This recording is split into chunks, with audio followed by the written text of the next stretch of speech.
하나님 말씀 봅니다. 하나님 말씀 아모스서 8장 7절에서 14절까지입니다. 아모스서 8장 7절에서 14절까지 좀 길긴 한데 같이 읽겠습니다. 여호와께서 야곱의 영광을 두고 맹세하시되 내가 그들의 모든 행위를 절대로 잊지 아니하리라 하셨나니 이로 말미암아 땅이 떨지 않겠으며 그 가운데 모든 주민이 애통하지 않겠느냐. 온 땅이 강에 넘침같이 솟아오르며 애굽강같이 뛰놀다가 낮아지리라. 주 여호와의 말씀이니라. 그날에 내가 해를 대낮에 지게 하여 백주의 땅을 캄캄하게 하며 너희 절기를 애통으로 너희 모든 노래를 애곡으로 변하게 하며 모든 사람에게 굵은 배로 허리를 동이게 하며 모든 머리를 대머리가 되게 하며 독자의 죽음으로 말미암아 애통하듯 하게 하며 결국은 곤고한 날과 같게 하리라. 주 여호와의 말씀이니라. 보라 날이 이를지라. 내가 기근을 땅에 보내리니 양식이 없어 주림이 아니며 물이 없어 가람이 아니요 여호와의 말씀을 듣지 못한 기갈이라. 사람이 이 바다에서 저 바다까지 북쪽에서 동쪽까지 비틀거리며 여호와의 말씀을 구하려고 돌아다녀도 얻지 못하리니 그날에 아름다운 처녀와 젊은 남자가 다 갈아여 쓰러지리라. 사마리아의 죄된 우상을 두고 맹세하여 이르기를 다나 내 신들이 살아있음을 두고 맹세하노라 하거나 브엘세바가 유하는 것이 살아있음을 두고 맹세하노라 하는 사람은 엎드러지고 다시 일어나지 못하리라. 아멘. 지지난주죠. 지난번에는 네 번째 환상을 통한 북이스라엘이 임할 심판을 경고하는 것과 또 당시 이 북이스라엘에 만연한 그런 사회적인 죄악을 언급하시는 장면까지 살펴보았습니다. 자, 이렇게 북이스라엘의 죄와 그 죄로 인한 심판을 경고한 뒤에 이어서 오늘 본문에서는 이에 따른 그런 여호와의 심판을 선포하고 있습니다. 그리고 그 여호와의 심판이 임한 것에 따른 심판의 참상에 대해서 선언하고 있는데 7절에 보면 특이한 것이 여호와 하나님의 영광을 두고 맹세하셔서 이 심판이 반드시 이루어질 것이다 이렇게 말씀하지 않고 야곱의 영광을 두고 맹세하노니 이렇게 말씀하고 있다는 겁니다. 따라서 여기서 말하는 야곱의 영광이 무엇을 가리키는지에 대해서 여러 견해들이 존재합니다. 크게 세 가지 견해가 존재하는데 그중에 첫 번째로는 이 야곱의 영광을 가나안 땅을 가리킨다라고 보는 그런 견해가 있습니다. 왜냐하면 시편 47편 4절에 보면 이스라엘 백성의 기업으로서의 그런 가나안 땅을 야곱의 영화 이렇게 표현하고 있거든요. 여기서 영화나 그 시편 47편의 그 영화나 여기서 말하는 영광이나 똑같은 단어입니다. 그래서 이 가나안 땅을 야곱의 영광, 영화 이렇게 말하고 있는 것이 있어서 여기서 말하는 야곱의 영광이 가나안 땅을 가리키고 맹세하는 것이다 이렇게 보는 견해가 있는데 문맥상 맞지가 않습니다. 또 하나의 견해는 이 야곱의 영광을 이스라엘 백성의 교만한 마음을 가리킨다고 보는 견해가 있습니다. 이것도 이제 앞에 6장 8절을 보면 주 여호와가 자기 자신을 가리켜 맹세하시면서 자신이 야곱의 영광을 싫어하신다 이렇게 말씀하고 있단 말이죠. 그래서 거기서의 그 문맥은 야곱의 교만한 마음을 가리킵니다. 따라서 바로 앞에서 이렇게 사용하고 있기 때문에 여기서도 야곱의 영광이 똑같이 이스라엘의 교만한 마음을 가리킨다 이렇게 보는데 첫 번째나 두 번째 견해가 다 일반적으로 무엇인가 맹세하려고 하면 맹세하는 사람이 자기보다 높은 그런 권위를 가진 사람 또는 신뢰할 만한 사람, 그 신뢰할 만한 그런 존재를 걸고 맹세를 하는데 가나안 땅 하나님이 맹세하시는데 하나님이 만드신 그런 가나안 땅이나 또는 이 신뢰할 수 없는 이스라엘의 그런 교만한 마음을 걸고 맹세하신다라고 하는 것은 문맥이 맞지 않단 말이죠. 그래서 이 세 번째 견해가 이제 등장하게 되는데 그것은 야곱의 영광은 여호와 하나님 자신의 영광을 가리킨다라고 하는 그런 견해입니다. 따라서 본서 여기서도 앞에 보면 4장 2절에서도 하나님께서 자신의 거룩함을 두고 맹세하시기도 하시고 6장 8절에서도 자기 자신을 두고 맹세하시기도 하십니다. 즉 하나님의 맹세라고 하는 이 맹세와 관련된 이 본문의 이 야곱의 영광도 결국은 앞에서 언급하셨던 하나님의 거룩하심이나 자기 자신을 걸고 맹세하신다, 이렇게 보는 것이 문맥상 맞단 말이죠. 그리고 이런 야곱의 영광이라고 이렇게 표현하고 있는 것을 통해서 하나님 자신이 택한 백성들과 매우 특별한 관계가 있음을 부각시키고 있는 것이기도 합니다. 그리고 야곱의 후손인 이 택한 백성인 이스라엘이 하나님의 영광을 가리는 그런 삶을 살았기 때문에 그들을 향해서 내 영광을 걸고 그들을 심판하신다, 이런 의미로 말씀하고 있는 것입니다. 즉 야곱의 영광을 걸고 북이스라엘의 그 죄악에 대해서 심판을 선언하신다, 이런 의미인데, 결국은 이렇게 그들의 죄악에 대해서 하나님이 공의의 심판을 행하신 것을 통해서 이 택한 백성이 마땅히 드러내야 될 하나님의 영광을 하나님이 그들을 심판하시는 것을 통해서 회복하시겠다라고 하는 이런 하나님의 그 의지를 천명하고 있는 것이다, 이렇게 볼 수 있는 겁니다. 하나님께서 자신의 이름과 영광을 두고 이렇게 맹세하신다, 이렇게 말씀하시면서 그 맹세하신 내용이 무엇이냐면 그들의 모든 행위, 즉 이스라엘 백성들의 모든 죄악들을 절대로 잊지 않으시겠다라고 하는 것이었습니다. 하나님께서 이스라엘 백성들의 행위를 잊지 않으신다, 결코 절대로 잊지 않으신다라고 하는 것은 그 죄악에 대해서 반드시 심판하시겠다라고 하는 것을 말하고 있는 것이죠.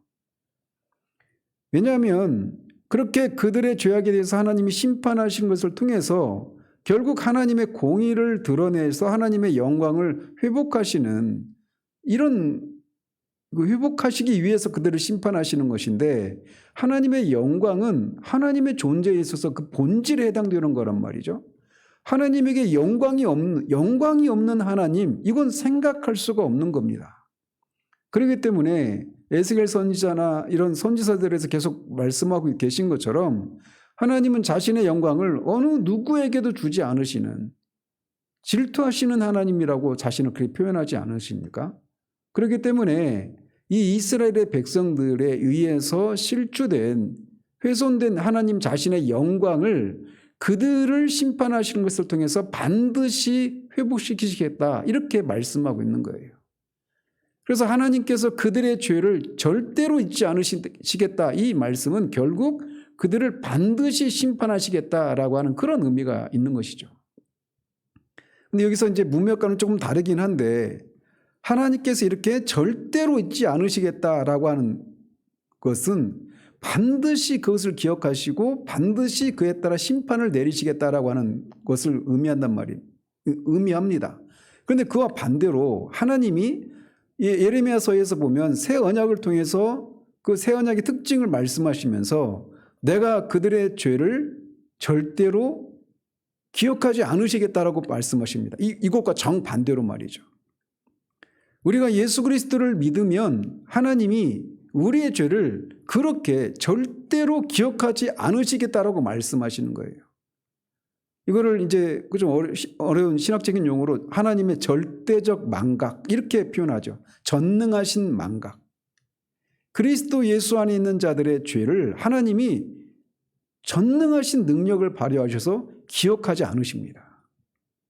이게 그리스도 안에 있는 자들의 안전함이에요. 어쨌든 이 문맥 속에서는 하나님께서 이스라엘 백성들의 그런 이 죄악된 삶, 우상 숭배와 같은 종교적인 죄악과 사회적인 그런 죄악들을 인해서 구별된 백성으로서 그렇게 거룩한 제사장 나라가 되어야 할 이 택한 백성 이스라엘의 그 죄악으로 인해서 오히려 하나님의 그런 영광이 가려지는 이런 현실을 인해서 하나님이 그걸 그냥 내버려두지 않으시겠다라고 말씀하시는 겁니다. 자, 그러면서 북이스라엘에 일어날 심판이 얼마나 강렬한지를 8절에서 이렇게 묘사합니다. 이로 말미암아 땅이 떨지 않겠으며 그 가운데 모든 주민이 애통하지 않겠느냐. 온 땅이 강에 넘침같이 솟아오르며 애굽강이 뛰놀다가 낮아지는 것 같을 것이다 라고 말씀합니다. 땅이 떨지 않겠느냐 얘기는 땅이 떨 것이다 이런 말이죠. 결국은 하나님의 심판으로 인해서 땅이 떤다라고 하는 것은 이 고대 사람들이 가장 두려워했던 지진을 통한 심판을 말씀하시는 겁니다. 땅이라고 하는 것, 산이라고 하는 것은 견고함과 안전함의 상징 아니겠습니까? 땅이 흔들린다는 얘기는 그 땅과 산이 의미하는 것은 그렇게 견고하고 변하지 않고 흔들리지 않는 이것을 의미한단 말이에요. 그런데 그 땅이 움직인다, 땅이 떤다 이 얘기는 이 고대 사람들에게는 엄청난 그런 두려움으로 다가오겠죠. 이것은 물론 현대 그런 내진 설계로 이 지진을 대비하고 있는 그런 현대인들에게도 지진이라고 하는 것은 정말 무서운 것이죠. 그러면서 그 땅이 흔들리는 것을 어떻게 표현하고 있느냐면 온 땅이 강에 넘침같이 솟아오르며 애굽강이 뛰놀다가 낮아지는 것 같을 것이다라고 말씀합니다. 그러니까 당시 이 근동에서 가장 큰 강이 나일강이었는데 지금도 마찬가지죠. 이 나일강이 홍수 때 막 물이 엄청 넘쳐가지고 강둑을 넘어서 그렇게 물이 넘쳐서 그 근방에 있는 그 모든 그런 농경지들을 다 초토화시키지 않습니까? 그런 것에 대해서 익숙해 있는 이 북이스라엘 사람들에게 애굽강의 그런 나일강의 그런 범람을 통해서 일어나게 될 이런 홍수에 비유해서 땅이 마치 물이 한껏 위로 올라갔다가 또 내려가는 것처럼 땅이 그렇게 될 것이다라고 말씀하시는 거예요. 그 땅이 그냥 갈라지는 정도가 아니라 땅이 그냥 위로 솟구쳤다가 막 내려앉는 겁니다. 그런 지진이 한 10초만 지속돼도 우리나라에 있는 남아있는 이 내진 설계가 되어 있는 그런 속에서도 남아있을 수 있는 건물은 하나도 없을 것입니다. 땅이 흔들리거나 갈라지는 정도가 아니라 땅이 그냥 아예 솟구쳐 올랐다가 이게 떨어지는 그럴 정도의 그런 그 심판을 그렇게 묘사하고 있어서 이 문자적인 의미에서 보면 이 현대의 건물뿐만 아니라 고대에는 더 말할 것도 없겠죠. 그들의 삶의 터전들, 그들이 의지하고 있었던, 그들이 축적했던 그 모든 것들이 일순간에 다 아무것도 아니게 되는 그런 심판이 임할 것이다라고 말씀하고 있는 거예요. 그러니 그 안에 있는 거민들이 주민이 애통할 수밖에 없다라고 말씀하고 있는 것이죠. 그래서 마치 그 땅이 흔들리는 하나님의 심판이 임할 때 그 강렬함을 이렇게 생생하게 물이 막 솟구쳤다가 다시 내려앉는 그런 어떤 생생한 표현을 통해서 하나님의 심판이 얼마나 강렬하고 생생할 것인가를 이렇게 말씀하고 계신 겁니다. 그러면서 계속해서 9절에서는 그날 즉 여호와의 심판이 임하는 날에 대해서 묘사하기를 해를 대낮에 지게 하며 백주에 땅을 캄캄하게 하시겠다라고 말씀하십니다. 대낮에 해가 져서 캄캄하게 되는 것은 이 출애굽의 과정에서 9번째 사흘 동안 임했던 그 흑암의 심판입니다. 애굽의 흑암의 재앙은 단지 그냥 해가 깜깜하게 되는 이런 정도의 의미가 아니죠. 이 태양이 그 애굽의 최고 신이 라라고 하는 태양신이었습니다. 근데 그 태양이 하나님에 의해서 빛을 잃어버리고 사흘 동안 깜깜해서 사람들이 출입하는 사람도 없고 사흘 동안 그렇게 흑암 속에 살게 되는 것이죠. 이것은 결국 뭘 말하느냐면 단지 그냥 해가 깜깜해졌다 이런 의미가 아니라 애굽과 이 바로의 권세가 멸망할 것이다라고 하는 것을 말해주는 거예요.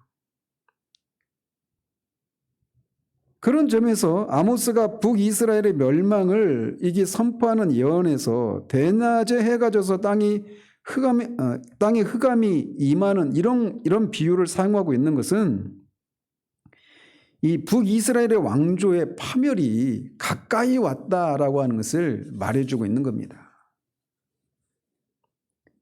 한편 이거를 또 어떤 그런 그 당시 아모스 선지자 당시 북이스라엘의 이 어떤 정치적이고 경제적인 상황과 맞물려서도 해석을 할 수 있는데, 거듭 말씀드린 것처럼 이 아모스 당시의 북이스라엘의 왕은 여로보암 2세였습니다. 여로보암 2세 때 정치적으로 군사적으로 최고로 안정을 누렸던 때였고 경제적으로도 최고로 번성했던 그런 때였단 말이죠. 그래서 그게 마치 이스라엘이라고 하는 나라에서 보면 어떤 대낮과 같은 이 이스라엘의 최고 전성기에 해당되는 것이다라고 말할 수가 있는 거예요.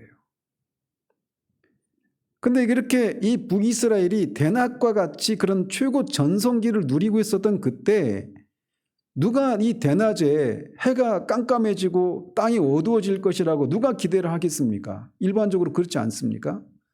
그런데 대낮에 그렇게 예상하지 않았던 그런 대낮에 그 해가 어두워지고 땅이 깜깜해지는 것처럼 이 북이스라엘이 이 국군과 관련해서 대낮에 해당되는 전성기에 해당되는 그때 갑자기 북이스라엘이 멸망을 해가지고 깜깜해지는 것과 같은 그런 상황이 임할 것이다라고 하는 것을 이렇게 비유적으로 경고하고 계신 것입니다.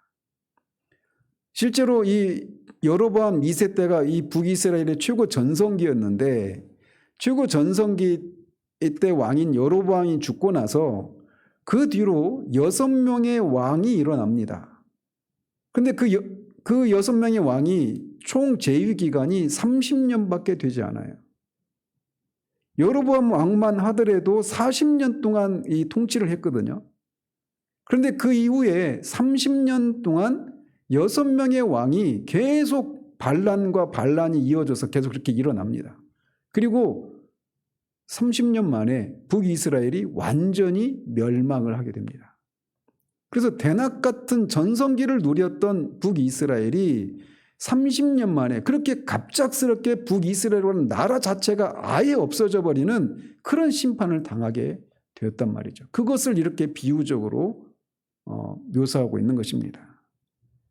북이스라엘이 세계 역사 가운데서도 보면 최고 전성기를 누렸던 나라가 이렇게 짧은 기간에 그렇게 국군이 쇠해서 결국 나라 자체가 없어져 버리는 그런 사례는 역사 가운데 그렇게 흔치가 않습니다. 북이스라엘이 하나님의 택한 나라였음에도 불구하고 그들의 죄악이 이제 찰 때까지 찼기 때문에 이제 하나님께서 그들을 이렇게 심판하실 것이다라고 선언하고 계신 거예요. 자, 그러면서 10절도 심판으로 인해서 임하게 될 참상에 대해서 이어가고 있는데, 너희 절기를 애통으로, 너희 모든 노래를 애곡으로 변하게 하며, 모든 사람에게 굵은 배로 허리를 동이게 하며, 모든 머리를 대머리가 되게 하며, 독자의 죽음으로 말미암아 애통하듯 하게 하며, 결국은 곤고한 날과 같게 하시겠다라고 선언하십니다. 여기서 말하는 절기는 이스라엘의 3대 절기인 유월절과 오순절과 이 초막절을 가리키는 거겠죠. 근데 이 절기라고 하는 것은 하나님께서 이스라엘 백성들을 구원해 내시고 또 그들에게 베푸신 그런 수확을 인해서 감사하며 즐거워하면서 지내는 절기가 축제와 같은 것이 절기란 말이에요. 축제입니다. 말 그대로 영어로 피스트라고 하죠. 이 축제 때 그 절기가 이제 애통으로 바뀌게 될 거라는 겁니다. 그리고 그런 축제 때 부르는 그런 즐거운 노래들이 다 이제 죽은 사람을 장사 지내면서 부르게 되는 그런 애곡으로 바뀌게 될 것이라는 거예요. 그리고 그 고통이 얼마나 극심한지 그 슬픔을 표현하는 그런 일반적인 방식들이 있잖아요. 굵은 베옷을 입고 죄를 무릅쓰고 그렇게 애통해 하지 않습니까? 그런 것처럼 굵은 배로 허리를 동이게 되는 일들이 있고 대머리가 되게 될 것이다 이렇게 말하는데, 신명기에 보면 그들의 그런 극한 슬픔을 표현하기 위해서 이 앞머리 이마로부터 뒤로 이 머리를 싹 밀어버리는 대머리가 되는 그런 고통이 임할 것이다라고 말하면서 그 고통이 얼마나 큰지를 독자를 잃어버린 그 슬픔으로 슬퍼할 것이다라고 말하고 있습니다. 당시 이스라엘에서는 아들에 의해서 가문이 이어져 가지 않았습니까? 그런데 이 독자가 죽는다는 얘기는 그 가문이 완전히 멸절을 하는 것이에요. 그러니까 이 독자를 잃은 그 슬픔이라고 하는 것은 어마어마하게 큰 고통이겠죠. 그런데 그런 고통이 임하게 될 것이다. 이 하나님의 심판이 임할 때 그렇게 말씀하고 있는 겁니다. 그래서 한마디로 여호와의 심판의 날은 가장 고통스럽고 슬픈 날이 될 것이다라고 하는 것을 이렇게 비유적으로 말씀하고 있는 거예요. 자, 그런데 여기까지 그 여호와의 심판에 대한 참상에 대해서 말하고 있는 것은 다분히 물리적인 그런 심판으로 임한 고통을 이렇게 묘사하고 있는 겁니다. 그런데 이제 11절에서 13절까지에서는 심판날이 반드시 도래할 것인데 그때 말씀이 단절될 것이다라고 하는 것을 이제 선언하고 있는 겁니다. 앞에 좀 다르죠. 심판으로 인한 참상의 그런 양상이 앞에서는 물리적인 측면을 말하고 있다라면 뒤에서는 말씀이 없는 것을 인한 그런 고통이 임할 것이다라고 말씀하고 있습니다.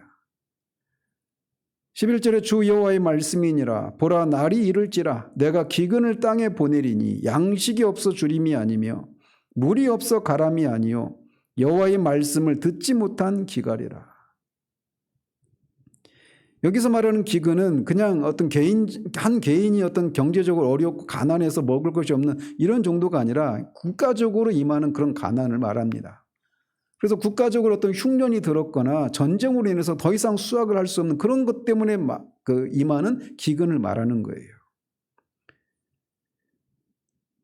그래서 이 기근은 어떤 개인적인 어떤 노력으로 피할 수가 없는 그런 재앙을 말하는 것이죠.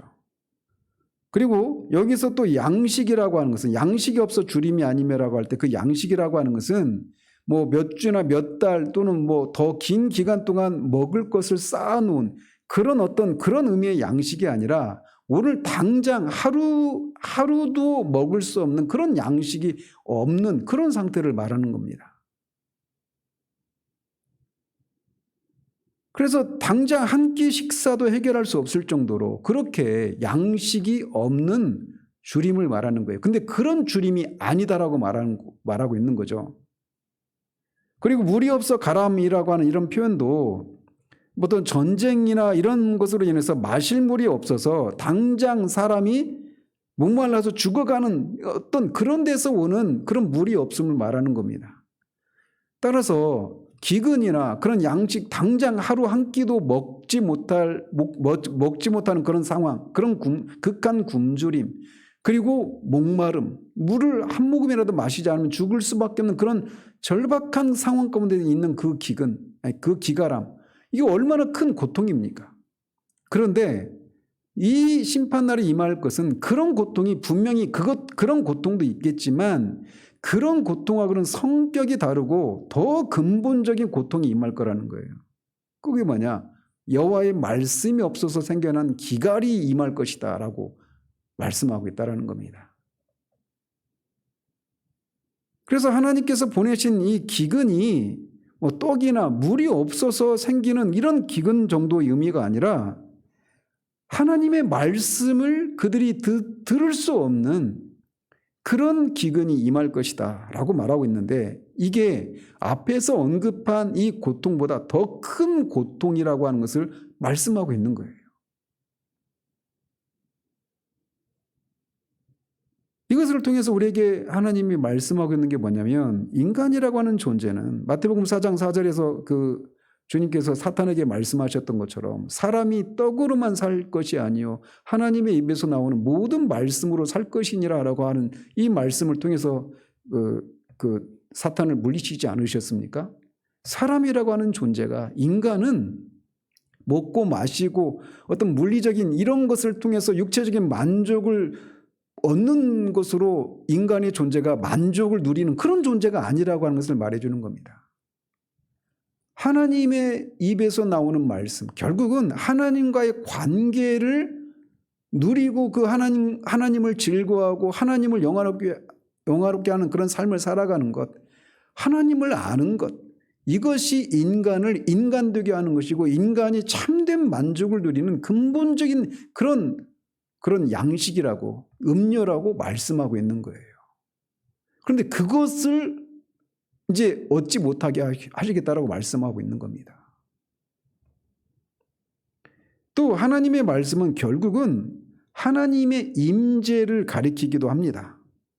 따라서 하나님의 말씀의 기근이라고 하는 이 표현은 하나님의 임재를 어디에서도 찾을 수 없게 될 것이다라고 하는 것을 말씀하고 있는 거예요. 이는 더 이상 이스라엘이 하나님의 보호하심과 긍휼히 여기심, 즉 하나님의 은혜를 받을 수 없게 되는 때가 올 것이다. 그날이 바로 이 여호와의 심판이 임하는 날이 될 것이다 라고 선언하고 계신 것입니다. 그렇기 때문에 하나님의 말씀, 즉 하나님의 임재가 떠나는 이것은 먹을 것이나 마실 것이 없어서 겪는 고통과는 비교할 수 없는 더 큰 고통이고 근본적인 고통이라고 하는 것을 말씀하고 있는 거예요. 바로 그런 고통이 임할 것이다 라고 말하고 있는 것입니다. 북이스라엘 백성들은 계속 우리가 살펴왔던 것처럼 전례 없는 사상 최고의 그런 전성기를 누렸습니다. 많은 그런 현세적인 복을 누렸어요. 지금 우리가 한국교회에서도 정말 이 단군 이래로 가장 최고의 그런 우리나라가 경제 10대 경제 대국이 되었고 그럼 말할 수 없이 그런 현세적인 복을 누리고 있지 않습니까? 그 엄연한 사실이죠. 근데 그거를 하나님의 은혜다라고 말하면서 그것으로만 그런 것을 인해서 그런 것들을 누리고 있으니까 우리가 하나님과의 그런 관계, 하나님께서 우리에게 복을 주셨다라고 생각하는 이런 생각이 일반적이지 않습니까? 북이스라엘도 지금 그런 상황이었단 말이에요. 그런데 정작 그들은 온통 그런 먹을 것, 마실 것, 이 현세적인 이런 것들, 세상적인 이런 것들을 추구하는 데서 그쳤다라는 겁니다. 그들에게 있어서 하나님은 자신들이 추구하는 그런 것들을 가져다주는 그런 존재에 불과했습니다. 오늘날 우리가 번영신학이나 이런 기복주의적인 그런 신앙도 같은 교회를 같이 하고 있는 것이죠. 북이스라엘 사람들은 먹을 것과 마실 것만 추구했지만 그 모든 것을 공급해 주시는 하나님 자신에 대해서는 추구하지도 않았고 그 하나님의 말씀에 순종하지도 않았던 겁니다. 그리고 그런 상태 가운데 있는 그들을 향해서 하나님께서 보내신 선지자들을 핍박하고 그들이 전하는 말씀을 선포하지 못하도록 박해를 하지 않았습니까? 아마샤라고 하는 사람이 대표적인 사람이죠. 북이스라엘에 닥칠 심판은 단지 먹을 것과 마실 것이 바닥나서 발생한 그런 기근이 아니었습니다. 이처럼 하나님의 말씀을 추구하기는커녕 그것을 거부하고 배척한 북이스라엘의 패역함과 교만함이 그런 최악의 그런 고통을 초래한 것입니다. 나중에 사무엘상에서도 보겠지만 사울의 말년이 얼마나 비참했습니까? 그거를 표현하는 장면이 이렇잖아요. 그가 엔게디가 아니라 어디죠? 어떤 그 점을 치는 무당 여자를 찾아가지 않습니까? 그래서 사무엘을 불러달라고 해서 이제 그 얘기를 하는데 사무엘에게 그렇게 호소하잖아요. 하나님께서 선지자로도 자신한테 말씀하시지 않고 꿈으로도 말씀하시지 않고 우림이나 둠밈으로도 말씀하지 않아서 할 수 없이 내가 이렇게 찾아왔노라고. 하나님이 말씀을 하시지 않는다라고 하는 거. 하나님이 그에게서 그분의 얼굴을 감추시고 하나님의 임재를 특별히 긍휼하신가 보호하신가 인도하시며 그런 표로 하나님이 그렇게 그와 함께 하신다라고 하는 것을 거두어버리셨을 때 그 상황 가운데 처해 있는 인간의 비참함 같이 비참한 것이 없습니다. 하나님의 말씀이 들리기만 하면 하나님이 우리에게 여전히 우리의 하나님이시고 내가 비록 실패하고 연약하고 이런 어떤 삶의 어려움들이 있음에도 불구하고 여전히 하나님이 나의 하나님이라고 하는 우리가 확신할 수 있다라면 하나님의 말씀을 통해 그런 것을 확신할 수만 있다라면 우리는 넉넉히 우리의 삶을 살아낼 수 있습니다. 그러나 반대로 이 북이스라엘의 이 특별히 지도층들이 누렸던 그런 부귀와 영화와 향락과 그런 사치, 그런 정치적이고 경제적인 그런 번영과 안정을 누리고 있다 하더라도 하나님이 그와 함께 하시지 않으면 시편 105편에 있는 것처럼 그들의 영혼은 파리해질 수밖에 없는 것이고, 그것을 완전히 극대화시킨 여호와의 심판이 임할 때 그것과 같이 고통스러운 것이 없단 말이죠. 그러면서 12절은 이미 이렇게 심판이 닥친 후에서야 하나님의 말씀을 찾아 온 지경을 헤매는 사람들의 안타까운 모습을 이렇게 묘사합니다. 사람이 이 바다에서 저 바다까지, 북쪽에서 동쪽까지 비틀거리며 여호와의 말씀을 구하려고 돌아다녀도 얻지 못하리니. 여기서 이 바다에서 저 바다까지는 서쪽으로는 지중해와 동쪽으로는 여매를 가리킵니다.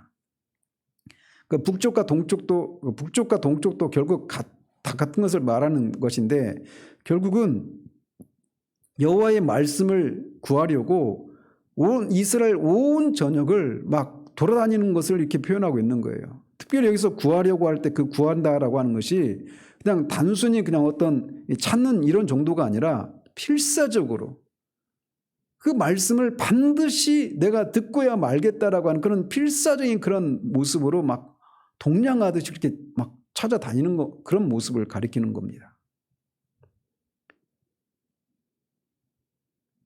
그렇게 찾고 찾아도 그 심판이 시작된 뒤에는 더 이상 여호와의 말씀을 구할 수 없게 될 것이다라고, 얻지 못할 것이다라고 예언하고 있는 거예요.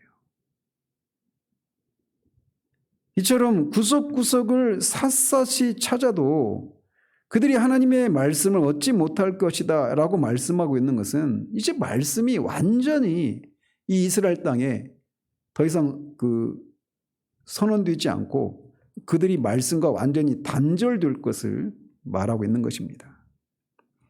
이처럼 말씀이 단절된 것은 앞에서 말씀드린 사울의 경우와 같이 회복의 가능성이 전혀 없는 것을 나타내는 표현입니다. 그렇기 때문에 이런 상태같이 끔찍한 그런 상황은 없어요. 이것은 우리에게 아직 우리가 말씀을 들을 수 있는 그런 기회가 주어졌을 때 이 말씀을 우리가 어떻게 들어야 하는가라고 하는 것을 우리에게 경고해 주고 있는 겁니다. 말씀이 들릴 때는 이 이스라엘 사람들이 아모스 선지자를 통해서 이런 말씀을 할 때, 그리고 이 당시 또 호세아도 같은 그런 당시 활동했던 선지자 아닙니까?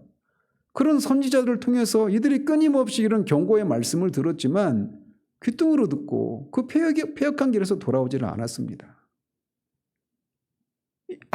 호세아 선지서를 같이 읽어보십시오. 그가 얼마나 절절하게 그들의 죄악에서 돌이켜 패역한 길에서 돌아와서 하나님이 주신 그런 회복을 누리기를 원하셨는지 말이죠.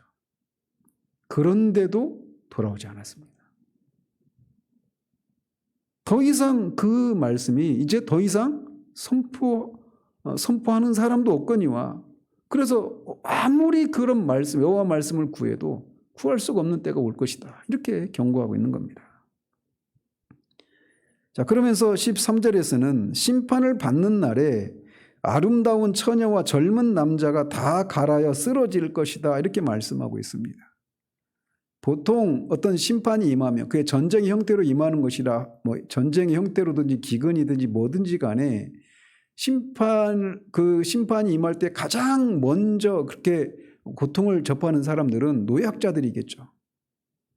그리고 일반적으로 이 젊은 처자들, 젊은 청년이나 이런 그 처녀들 같은 경우는 건강한 때니까 그런 위기에서 좀 벗어날 수 있는 그런 사람들 아니겠습니까? 그런데 여기서 이 두 부류, 아름다운 처녀와 젊은 남자가 다 갈아여 쓰러지리라 이렇게 말씀하고 있어서 가장 안전한 계층이라고 할 수 있는 아름다운 처녀와 젊은 청년들까지도 이렇게 그날에는 여호와의 말씀을 들으려고 해도 들을 수가 없는, 그래서 그로 말미암은 영혼의 그런 극심한 기갈을 겪게 될 것이다라고 말씀하고 있는 거예요. 즉 여호와의 말씀이 없어서 겪는 그 기갈이 이스라엘 온 사람들에게 임할 것이다라고 경고하고 있는 겁니다. 자, 이렇게 11절과 13절은 심판날에 있을 말씀의 단절을 이렇게 경고하고 있고, 14절은 북이스라엘에서 성행했던 우상 숭배와 관련된 자들의 멸절에 대해서 경고하고 있습니다. 그러면서 단과 브엘세바에서 그 단에 있는 신들을 의지해서 맹세하는 사람들, 브엘세바에 있는 그 신들을 의지하고 맹세하는 사람들이 다 너무 엎드려지고 그 멸망을 당할 것이다라고 말씀하고 있습니다. 여기서 단은 북이스라엘에서 가장 북쪽에 있었던 우상 숭배의 본거지였죠. 그리고 브엘세바는 앞에서도 우리가 아까 나왔었죠. 브엘세바는 남유다에 있는 그런 도시였습니다. 그런데 그곳에까지 북이스라엘 사람들이 찾아가서 그런 그 우상 숭배를 하지 않았습니까? 그래서 이것은 결국 이 북이스라엘 전역에 우상 숭배를 하는 사람들이 결국은 다 멸절을 당할 것이다, 이런 얘기이기도 하고, 동시에 브엘세바까지 언급하고 있어서 장차 이 남유다도 이 심판을, 우상 숭배하는 그런 자들의 심판이 임할 것이라고 하는 것을 같이 중의적으로 이렇게 복합적으로 얘기를 하고 있다, 이렇게 볼 수도 있습니다. 그런데 특별히 이 14절이 여호와의 말씀을 막 그렇게 구하기 위해서 구걸하듯이 그렇게 필사적으로 찾았지만 그거를 들을 수 없게 되는 날이 임할 것이다, 그런 큰 고통을 겪을 것이다 라고 하는 문맥에 이어서 이렇게 우상 숭배를 얘기하고 있어서, 특별히 이들이 어떤 상황을 말하고 있는 거냐면, 그렇게 여호와 하나님을 막 찾았단 말이에요. 그런데 구할 수가 없으니까 결국 어디로 돌아가느냐? 우상 숭배로 돌아가는 겁니다. 그래서 앞에서도 말씀드린 것처럼 사울이 아무리 여호와의 말씀을 구하려고 해도 들을 수가 없으니까 결국은 자신이 쫓아냈던 무당을 찾아가게 되는 그런 것처럼 그날에 그렇게 될 것이라는 거예요. 그래서 결국 하나님의 심판의 공의로움을 다시금 입증하게 되는 것이 있을 것이다, 이렇게 경고하고 있는 것이죠. 그리고 이 경고는 정말 실제로 그대로 이루어집니다. 그리고 북이스라엘이라고 하는 이 10지파들은 역사 속에 사라지고 말았습니다. 이런 본문을 통해서 우리에게 교훈해주고 있는 것이 있어요. 첫 번째는 앞에서 말씀드린 것처럼 인간이라고 하는 존재가, 인간은 무엇으로 사는가? 톨스토이가 그런 단편소설을 썼죠. 사랑으로 산다.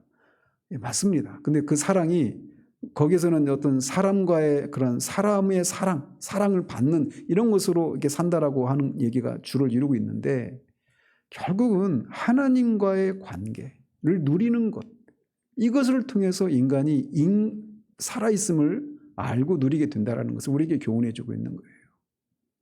오늘날 기독교 복음이 너무나 세속화되어 버려 있어서 하나님을 믿는 것, 예수를 믿는 것이 그냥 그렇게 예수를 믿음으로 내가 이 땅에서 얼마나 그런 현세적인 복을 누리고 그런 삶의 안정과 만족을 누리며 살아가는가, 이게 완전히 기독교 종교가 완전히 그냥 이방 종교와 구분이 되지 않는, 다만 그냥 용어와 그 양식만 하나님으로 대체하고 있을 뿐, 본질에 있어서는 이교도와 결코 크게 다르지 않는 그런 종교로 전락해버린 이 시대 가운데 우리에게 경종을 울리고 있는 그런 본문이라고 할 수가 있습니다. 여러분은 왜 하나님을 섬기십니까? 왜 여러분은 예수님을 믿으십니까? 예수님을 제대로 믿어서 무엇을 기대하십니까? 하나님을 제대로 믿어서 뭘 기대하십니까? 이스라엘 백성들은 하나님이 주시는 그런 어떤 선물들, 현세적인 복과 삶의 안정과 이런 것들을 추구하는데 급급했습니다. 그것을 주시는 하나님 자신, 그 하나님을 즐거워하고 하나님을 위하고 하나님과 관계를 누리면서 오는 그 참된 만족은 추구하지 않았어요. 그리고 더더군다나 그런 상황 가운데 있어서 하나님의 심판이 임할 것이다라고 하는 얘기를 수없이 많이 경고를 통해서 또는 간절한 호소를 통해서 말씀하고 있음에도 불구하고 그것을 거부하다가 결국은 하나님의 심판을 받아 존재 자체가 사라져버렸단 말이죠. 그런 것처럼 우리 시대에 이 세속화된 이 기독교가 난무하고 있는 제임스 페커의 표현처럼 모든 것이 그 어그러져 있는 그 절망의 시대, 이 절망의 시대에 우리가 정말 주님의 말씀을 다시금 우리가 기억할 필요가 있어요. 사람은 떡으로만 사는 존재가 아닙니다. 하나님의 입에서 나오는 모든 말씀으로 사는 존재예요. 결국 말씀으로 인해 산다는 얘기는 하나님 자신, 그렇게 말씀하시는 하나님 자신, 하나님의 어떠하심을 우리가 알고 그분을 즐거워하고 그분과 그런 교제를 나누는 것, 거기에서 오는 그 만족을 인해서 살아가는 존재다라고 하는 것을 우리가 이 본문을 통해서 우리에게 강력하게 경고하고 있어요. 특별히 정도의 차이는 있지만 그 외적인 모습에 있어서 이들이 이렇게 정치적으로 경제적으로 최고의 안정과 경제적인 그런 번영을 누렸던 그 시대에 이 북이스라엘 사람들을 향해서 하나님이 이렇게 경고하셨던 것처럼 하나님의 은혜로 우리가 그렇게 가난을 극복하고 이런 북한의 그런 위협으로부터 나라가 안정을 누리고 최고의 그런 경제적인 번영을 누리고 있는 이것이 하나님의 은혜다라고 하는 여기에서만 머물러 있는 이 한국교회를 향해서 하나님이 이 북이스라엘의 모습을 통해 우리에게 경고하고 있는 거예요. 이들이 종교적인 하나님을 섬기는 그런 종교 행위가 없었느냐? 아닙니다. 얼마나 열심을 냈습니까? 부엘세바까지 찾아가서 제사를 드릴 정도 열심을 내지 않았어요. 그런데 그 외적으로는 그런 활발한 종교 하나님을 섬기는 행위들을 하고 있었지만 다 자기 과시였고 자기 마음대로 섬기는 하나님이 정하신 방법과 그런 것을 다 무시한 채 그렇게 섬기지 않았습니까? 그런 면에서 우리도 하나님을 섬긴다라고 하는 이런 것이 과연 하나님이 기뻐하시는 그런 모습으로 섬기고 있는지를 돌아봐야 한다는 것이죠. 그뿐만 아니라 하나님께 열심히 기도하고 교회 중심의 그런 신앙생활을 하는 데서 그칠 것이 아니라 우리의 삶의 자리로 돌아가서 우리가 사회적으로 경제적으로 정치적으로 이런 도덕적으로 그렇게 하나님의 백성으로서의 그런 구별된 삶을 살아내고 있는가라고 하는 이런 측면에서 우리의 삶을 돌아봐야 한다는 것입니다. 교회가 외적으로 커지기만 하면 사람이 많이 모이기만 하면 또 교회를 구성하는 사람들이 예수 믿어서 내가 이런저런 현세적인 복을 누리고 자녀가 잘 되고 건강의 복을 누리고 재물이 막 쌓이고 이런 것으로만 내가 하나님과의 관계가 올바른 관계라고 하는 것을 확인하는 이런 것이 거의 대부분 이 시대 가운데 우리가 신앙의 본질을 회복할 필요가 있다는 겁니다. 그래서 이 아모스서를 우리가 이 시대에 돌아봐야 되는 거예요. 이 기준에 비추어서 우리는 종교적으로 또 도덕적으로 사회적으로 하나님의 백성으로서의 구별된 모습을 교회적으로 또 신자 개인의 삶의 자리에서 그렇게 드러내고 있는가, 그런 측면에서 우리가 하나님과 바른 관계를 누리고 있는가, 이거를 돌아봐야 한다는 것입니다. 이것에 대해서 경고하는 사람들이 이제 있을 때가 그래도 돌이킬 수 있는 때입니다. 이런 경고를 무시하고 돌이켜서 이것을 무시하지 않으면 대낮에 갑자기 깜깜해지는 날이 이 이스라엘이 임했던 것처럼 우리 개인에게도 교회에게도 그런 일이 있을 수 있으면 우리가 두려움 가운데 다시 돌아보면서 우리의 삶을 돌아보는 일들이 있기를 우리 주님의 이름으로 축원드립니다. 기도하겠습니다.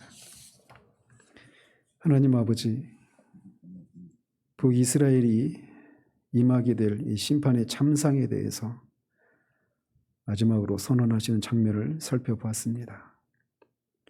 그 끔찍함을 물리적인 측면에서 또 영적인 측면에서 그 참상에 대해서 말씀하십니다. 이들이 정말 전에 누리지 못했던 그런 정치 경제적인 안정과 번영을 누리고 있었지만 그것이 결국은 그들이 기뻐하시는 그런 표가 되지 못했음을 이들에 대한 심판이 실제로 성취되어서 이들이 역사 속에 사라져버리는 것을 통해 우리가 보게 됩니다. 이 당시 북이스라엘 사람들이 하나님과 자신들과의 관계를 그렇게 외적인 종교 행위와 그런 현세적인 복을 누리는 것을 가지고서만 하나님과 바른 관계를 누리고 있어서 여호와의 날, 이 심판의 날은 자신들과는 상관이 없다라고 말하며 그렇게 자기 만족에, 잘못된 만족에 빠져서 살고 있었던 것처럼 이 시대를 살아가고 있는 우리들도 이 잘못된 가르침이 넘쳐나고 있는 이 멸망의 시대를 살아가고 있는 우리들도 그런 기준들에 의해서 우리가 하나님과의 관계를 그렇게 생각하고 있지는 않은지 돌아볼 수 있는 우리들 될 수 있도록 우리에게 깨닫는 마음을 허락해 주시기를 소원합니다. 하나님을 믿어서, 예수를 믿어서 우리가 원하는 그런 삶을 누리기를 위해서 하나님을 믿고 섬기는 것이 아님을, 아무리 현세적인 복을 누리고 안정을 누리고 있어도 하나님의 입에서 나오는 말씀이 우리에게 들려지지 않고 말씀하신 하나님과 그런 관계를 누리고 있지 못하다라면 우리 영혼은 정말 빨간불이 켜져 있는 상황임을 알고 돌이킬 수 있는 우리들 될 수 있도록 도와주시기를 원합니다. 예수 그리스도 이름으로 기도합니다. 아멘.